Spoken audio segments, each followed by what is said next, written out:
شهر رمضان الذي أنزل فيه القرآن هدى للناس وبينات من الهدى والفرقان فمن شهد منكم الشهر فليصمه.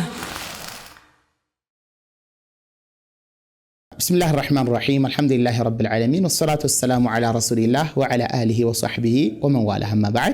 يا رمضان ترفات وشين فوائد وشين يتملكت النبر مؤمن رمضان لاي ولا تجهادوش السلاي السبع من دناتشو نزهن ملكت علن رمضان لاي ولا تجهادوش مؤمن لا السبع حافظ ابن رجب رحمه الله تعالى من يلالو المؤمن مؤمن هناك يجتمع له لسو يسواسب اللتال في شهر رمضان ورلاي جهادان لنفسه نفسنا متاقلبت ولت جهادوش ولت تقلوش ينورالو إلالو عندنا جهاد من النهار يكن تقل يكن تراتسيهن على الصيام بمزوم لاي مالتنا ديك اللاي صوم بمزوم تقل يادر قال مالتنا وجهاد بالليل على القيام لليت لاي دقمو بمقوم لاي ጥረት ያደርጋል ሶላት በመስገድ ተራዊህ ሊሆን ይችላል ተሐጁድ ሊሆን ይችላል ሌሎችም ተጠዋዓቶችም ማለት ነው ስለዚህ ሁለት ጂሃዶች ይሰባሰቡለታል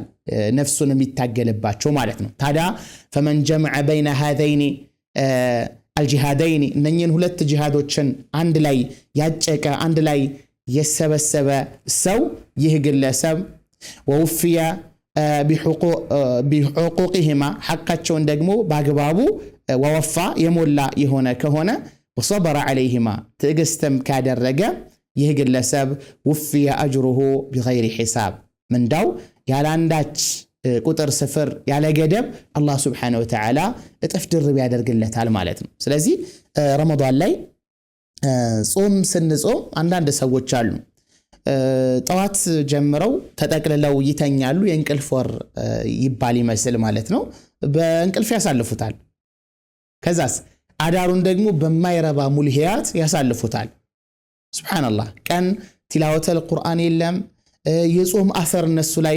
አይስተዋልባቸው አይታይባቸውም ምክንያቱም በእንቅልፍ ነው የሚያሳልፉት አዳሩን ደግሞ የሶላተ ተራዊህ ወይም ሌሎችም የሚደረጉ የሌሊት ተግባራቶች እነሱ ላይ አይንጸባረቁም ዱዝም ብሎ በቃ ወሩ መጥቶ ያልፍባቸዋል ማለት ነው በዚህ አይነት መልኩ ወሩ ያለፈበት ይሆን አካል ሳይተቀምበት ጾም ሊባል አይችልም ማለት ነው በጣም ጥንቃቄ ያስፈልገዋል ምናልባት ጅብሪል ዱዓ ያደረገበት ረሱል ሰለላሁ ዐለይሂ ወሰለም አሚን ያሉበት ዱዓ ውስጥ እንዳይገባ ጥንቃቄ ማድረግ ያስፈልገዋል ማለት ነው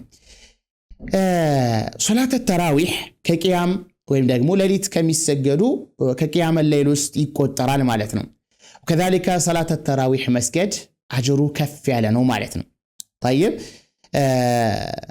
ምናልባት ቁጥሮቹን አስመልክቶ 11 ረካዓ ላይ ቢቆም የተሻለ ነው የሚሆነው ማለት ነው ረሱል ሰለላሁ ዐለይሂ ወሰለም ሲያደርጉት የነበረው ማለት ነው ነገር ግን ጭማሪ ያለባቸው ቦታ ላይ ካለ ሰጣ ገባ ያስፈልግም አየቃ 23 ከሆነ አልሰግድም ብሎ ሙሉ ለሙሉ ከተራዊህ ከሶላተ ተራዊህ ራሱን መከልከል የለበትም ይሄ ሕርማን النفس عن الخير ከመልካም ነገር ነፍስያን መከልከል ነው የሚሆነው ማለት ነው ሸይጣን ከሚገባባቸው መዳኺሎች ውስጥ ደግሞ አንደኛው ይሄ ነው ሰርስሮ ሊገባባቸው ከሚችሉ መግቢያዎች አንደኛው ይህ ነው የሰው ልጅ ከ11 ሱናው ነው ከ11 በላይ ከሆነ ቢድዓ ነው ስለዚህ ቢድዓ የሚሰራበት መስጂድ ላይ መስገድ የለብህም እያለ በዚህ ልክ ገፋፍቶ ሊያወጣ ይችላል ምናልባት አማራጭ ካለን ሌሎች ተግባራቶች የማይፈጸሙበት የሱና መስጂድ ካገኘን ፈቢሃ እዛ ቦታ ላይ መርጠን መስገድ አለብን ማለት ከዛ ውጪ ግን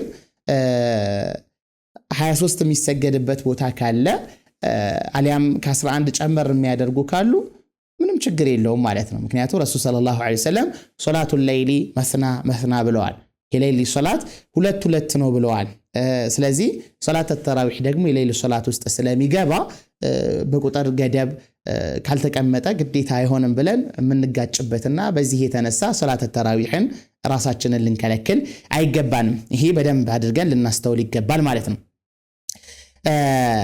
ታዲያ ሶላተ ተራዊህ የሚሰግድ ይሆን አካል ምን መሆን አለበት ባረከላሁ ፊኩም ኢማሙ ጋር ጀምሮ ኢማሙ ጋር ሊያበቃ ይገባዋል። ይሄ በጣም ትልቅ ትሩፋት ያለው ነገር ነው። ለምን ከተባለ ቂያሙ ለይላ እንዲጻፍለት ማለት ነው። ሊዩክተበ ለሁ ቂያሙ ለይላ ሌሊቱን በቂያም አሳልፏል ተብሎ እንዲጻፍለት ማለት ነው። በዚህ ላይ እንግዲህ በደንብ አድርገን ልንበረታ ይገባናል። ባረከላሁ ፊኩም። ጀምረን ማብቃት ይኖርብናል። አንዳንድ ጊዜ የሚስተዋሉ ሸይጣን የሚያሳንፋቸው ነገራቶች አሉ። ምን ይላሉ? ኧረ በቃ እኔ ቀኑ ሙሉ ስራ ነው ያልኩት፣ ደክሞኛል፣ ከትራንስፖርቱ ከምኑ አልችልም፣ ሰውነቴ ደካማ ስለሆነ በቃ ግማሹ ለረፍ ይላል፣ ሌላው ደግሞ አጠር ያለ የሚቀራባቸው ቦታዎች ሄዶ በጥቂት ደቂቃዎች ውስጥ አጠናቆ ወደ ቤት ይመለሳል። ወይም ላይጨርሰው ይችላል ማለት ነው። ሐቢቢ ማን ፊት ነው የቆምከው? ፊት ለፊት የምታወራው ማንን ነው? አላህን ነው። የተሰባሰብከው ከማን ጋር ነው? ከሙእሚን ወንድሞች ጋር፣ ከሙስሊም ወንድሞች ጋር ነው የተሰባሰብከው። ሱብሃንአላህ። የተግታጨው ወዴት ነው? ወደ ተከበረው ወደ ካዕባ ወደ ቂብላ ነው የዞርከው ማለት ነው። የምታዳምጠው ዘፈን አይደለም ወይም ፊልም አይደለም፣ ቁርአንን ነው የምታዳምጠው። ባረከላሁ ፊኩም። ሱብሃንአላህ። በዚህ ልክ ትኩረት ልንሰጠው ይገባናል እንጂ ባስ ቦታ ላይ፣ ትራንስፖርት ቦታ ላይ፣ የተለያዩ ዱንያዊ ጥቅሞች የምናገኝባቸው ቦታዎች ላይ ረጅም ሰልፎች እንሰለፋለን።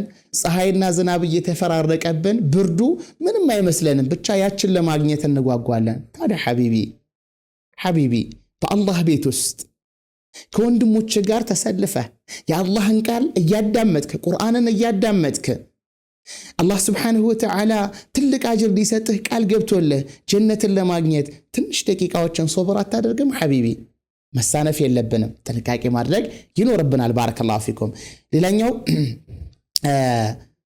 ከጾም ትሩፋቶች ውስጥ ሱብሃንአላህ ለባሪያው ነገ የውመል ቂያማ ያኒ እንደ ሻፊዕ ሆኖ ይመጣል ማለት ነው፣ ያማልደዋል። ጾም በራሱ ነገ የውመል ቂያማ ባለቤቱን ያማልዳል ማለት ነው። ረሱል ሰለላሁ ዐለይሂ ወሰለም ሐዲሳቸው ላይ እንደተናገሩት አስሰላቱ ወልቁርአኑ አስሲያም ወልቁርአኑ ጾምና ቁርአን እኮ አሉ ረሱል ሰለላሁ ዐለይሂ ወሰለም የሽፈዓኒ ያማልዳሉ ሊልዓብዲ ለባሪያው ለጾመው አካል ቁርአንን ለቀራው በአግባቡ ለተገበረው አካል የውመል ቂያማ ነገ የውመል ቂያማ ይመሰክሩለታል አሉ። የቁሉ ሲያሙ ጾም እንዲህ ብሎ ያቀርባል ይሟገታል። አይ ረቢ ጌታዬ ሆይ መናዕቱሁ ጣዓመ ወሸሃዋት ቢንሃር ቀን እኮ ምግብን ከልክየዋለሁ፣ ስሜቱን ከልክየዋለሁ፣ የሚፈልጋቸውን ነገራቶች ከልክየዋለሁኝ። ፈሸፊዕኒ ፊሂ ስለዚህ እባክህን አማልደኝ ብሎ ይላል። ወየቁሉ ልቁርአኑ ቁርአን ደግሞ ምን ይላል? ባረከላሁ ፊኩም መናዕቱሁ ነውመ ቢለይሊ ሌሊቱን እኮ እንዳይተኛ ከልክየዋለሁኝ። እኔን እያዳመጠ እኔን እየቀራ በእኔ ቆሞ እንዲያሳልፍ አድርጌዋለሁኝ። ፈሸፊዕኒ ፊሂ ስለዚህ አማልደኝ እባክህን ጌታዬ ሆይ ብለው ይጠይቁታል። ቃለ ፈዩሸፈዓን ጠይብ ሸፋዓው ይሰጣቸዋል፣ ባለቤቱን ያማልዱታል ማለት ነው። ስለዚህ ኢንሻአላህ ጾምን ትልቅ የሆነ ዒባዳ ትልቅ አጋጣሚ አድርገን ቁርአንንም በዛው ልክ አድርገን ልንቆጥረው ልንጠቀምበት ይገባናል ማለት ነው። አላህ Subhanahu Wa Ta'ala በጾሙም በቁርአኑም በሶላቱም ከሚጠቀሙ አላህ ባሮች ያድርገን። ሰላሙ አለይኩም ወራህመቱላሂ ወበረካቱ።